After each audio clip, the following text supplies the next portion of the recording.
നമ്മൾ ഈ അടുത്ത് മാടങ്കോട്ട എന്ന് പറഞ്ഞൊരു ഷോർട്ട് ഫിലിം ചെയ്തിരുന്നു. ചെറിയൊരു ബഡ്ജറ്റ് ചെയ്ത ചെറിയൊരു ഷോർട്ട് ഫിലിം ആയിരുന്നു. അപ്പോൾ അത് കുറേ പേര് കണ്ട് നല്ല അഭിപ്രായങ്ങളൊക്കെ പറഞ്ഞു. 1,500,000 പേരോളം കണ്ടിട്ടുണ്ട്.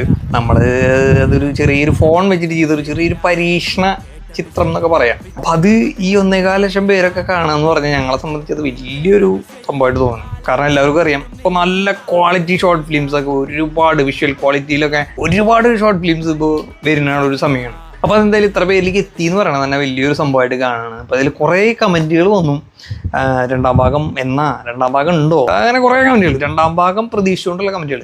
അപ്പോൾ അങ്ങനത്തെ കമൻറ്റുകൾ വന്നപ്പോഴാണ് സത്യം പറഞ്ഞാൽ രണ്ടാം ഭാഗത്തിനുള്ളൊരു സാധനം ഉണ്ടല്ലേ എന്നുള്ളത് തോന്നിയത്. ഈ ഒരു ഭാഗം എഴുതിണ്ടാക്കാൻ പെട്ട പാടെ എനിക്കറിയുള്ളൂ. അപ്പോഴാണ് രണ്ടാം ഭാഗം. പിന്നെ അവിടെ നിന്ന് അങ്ങോട്ട് ആലോചന തുടങ്ങി. അങ്ങനെ 1 മാസത്തോളം സമയം എടുത്തിട്ടാണ് ഞാൻ രണ്ടാം ഭാഗം എഴുതിയെടുത്തത്. ഇപ്പോൾ പറയുകയാണെന്നുണ്ടെങ്കിൽ ഷൂട്ട് തുടങ്ങി 7 ദിവസം ഷൂട്ട് ചെയ്ത് കഴിഞ്ഞപ്പോഴും കഴിഞ്ഞിട്ടില്ല. ഇനി ഒരു 2 ദിവസം കൂടി ഷൂട്ട് ചെയ്താൽ മിക്കവാറും അത് കഴിയും. അപ്പോൾ അങ്ങനെ നമ്മൾ എത്രയും പെട്ടെന്ന് ഷൂട്ട് തീർത്ത് പണികൾ തീർത്ത് വൈകാണ്ട് തന്നെ പടം പുറത്തിറക്കണം എന്നാണ് വിചാരിക്കുന്നത്. അപ്പോൾ ഇതുവരെ ഉണ്ടായ സപ്പോർട്ട് തുടർന്നും എല്ലാവരും ഉണ്ടാവുമെന്ന് വിചാരിക്കുന്നു. നമുക്ക് പൊളിക്കാം. ബൈ.